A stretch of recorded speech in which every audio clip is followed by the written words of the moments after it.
That is actually a really funny story because I kind of shunned him off for a while because he was scary. I mean, Aaron, come on. Remember, Dale Earnhardt and Mike Skinner were kind of like the... I know what you're saying. Yeah, you know what I mean? Like, they were intimidating. I mean, no joke. Dale Earnhardt was the intimidator, and Mike Skinner as well. And it was so funny because I didn't really want to talk to him, and somebody had said something like, you and Skinner need to meet. And apparently, you'll have to ask him, he can tell you the story. Apparently, he had an eye for me, and I'm like, oh, he's scary. Like, he's beer crushing on the head. You know, not my style of guy scary. And my boss one day, we got NASCAR on the FM dial, and it became huge. It was like a big hit. And it's so funny because now I work for Motor Racing Network, and I remember negotiating a deal with David Hyatt at that time, and they were so excited because they were going to be on a big FM station in Ohio. And then we ended up getting into Chicago and all this really cool market. But my boss one time said, hey, you got to get this interview with Mike Skinner. It was in '99. He's leading the points. And I was so cocky. I'm like, no problem. He's got an eye for me. So I can get that interview. Don't worry about it. And when I got the interview, his handler at the time said, well, you'll have to come to the motor coach to get the interview. And I went, yeah, I don't go to motor coaches. I've never been in the driver-owner lot. I work in the garage. Yeah, I'm trying to be all professional, serious woman in the garage. And then I'm like, well, then you don't get the interview. So I was like, okay, well, now that I ran my mouth, like, all right, I've got to go. So I had a girlfriend with me, and I looked at her and I said, you're coming with me because I'm not going in alone. And so she's all like, ooh, okay. And I think she was kind of flirting with another driver at the time, so she was all about going in the driver-owner lot, you know, trying to make him jealous, I guess. I don't know. And so we walked in, and this sounds really silly. I know it does, but I honestly, in my heart, I'm telling you the truth.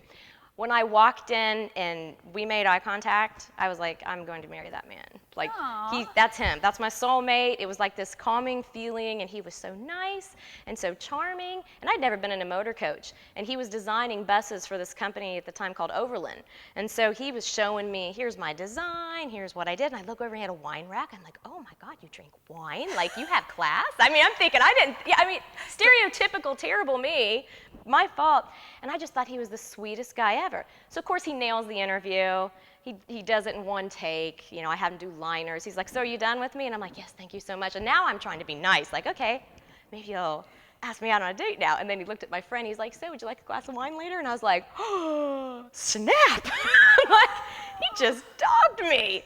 And so he knew what he was doing the whole time. And it burned me up. Totally. I remember driving to my hotel that night, and I called my mom. And I said, you know, I am such a biatch. And he goes, what do you mean? And I'm like, because that guy is really nice. And she goes, well, I tried to tell you that.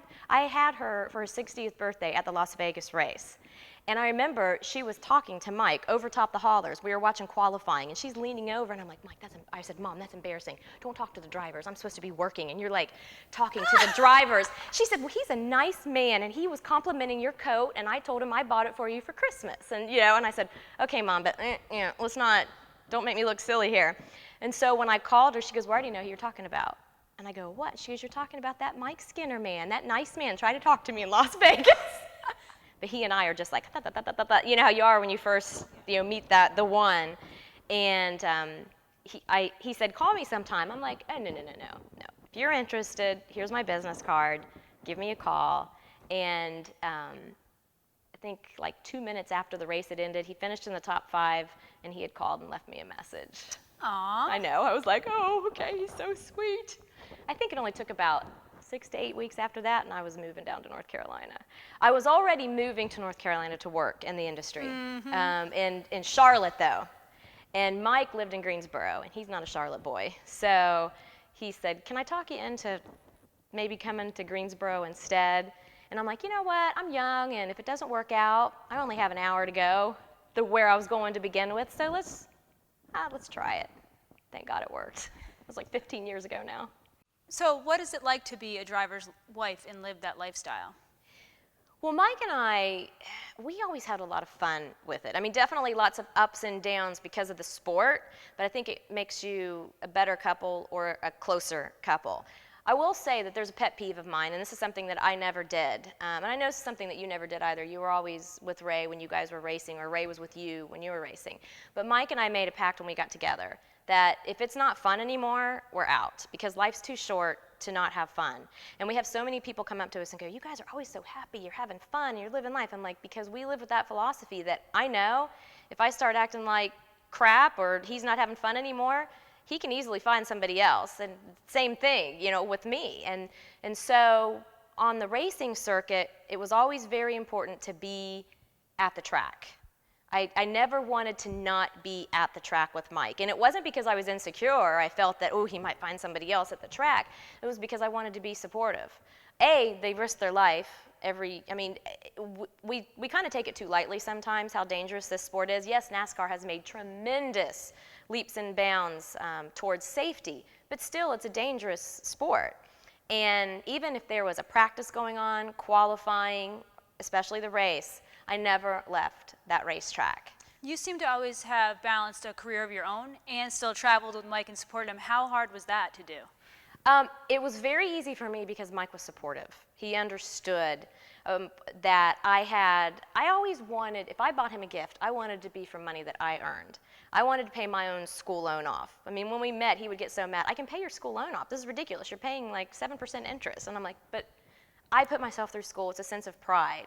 And I've always been the type of person that I have to have a goal of my own. It was great that he had his goals to win races and championships, but I also had goals that I wanted to achieve. And a lot of times it might have been, okay, I want to write a book, or I want to do a little freelance work here, do something in broadcasting.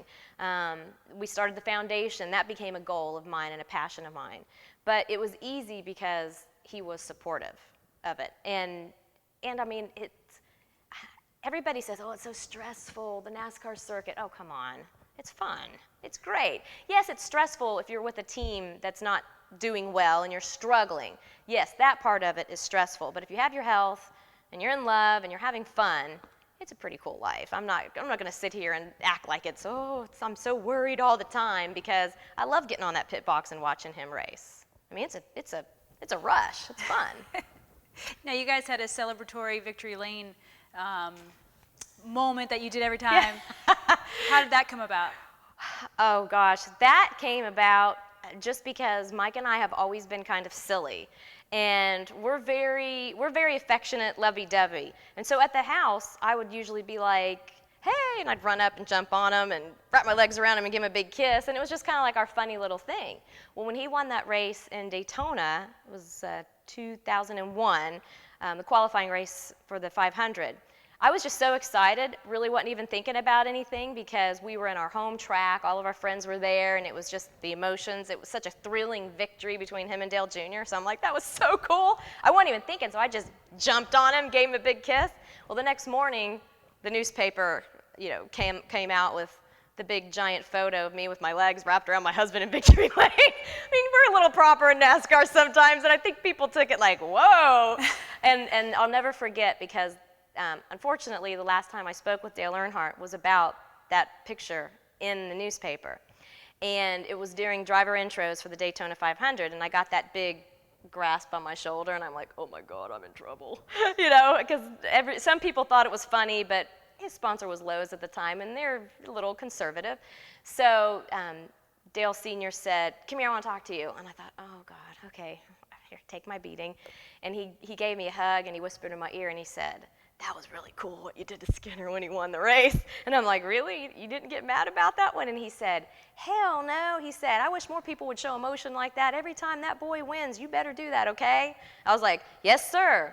And then we lost Dale, so.